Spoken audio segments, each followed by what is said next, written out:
Hello दोस्तों, राधे राधे। जय लक्ष्मी माँ। अभी अग्न गुरुवार चल रहा है तो रोज़ कुछ ना कुछ भगवान लक्ष्मी माँ के पूजा के लिए बनाएंगे प्रसाद। तो आज मैं बनाने जा रही हूँ सेवई और पूड़ी।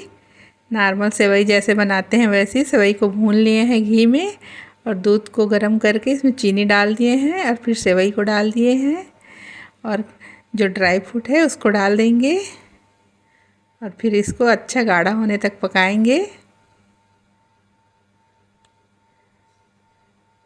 गाढ़ी होने के बाद एकदम टेस्टी हो जाता है ये सेवई। इसको थोड़ा दूध में ही उतारे तो ठीक रहता है, नहीं तो पूरा सोख लेता है। और ये बना रही हूँ मैं टमाटर की चटनी। अभी ठंड में टमाटर चटनी अच्छा लगता है। और ये है सेमी आलू भट्टा की सब्जी। और ये बना रही हूँ गर्मा गर्म पूड़ी। और फिर थाली सजाते हैं तो इसमें पापड़ बिजौरी के साथ सेवई पूड़ी सब चीज़ है, लक्ष्मी जी का भोग।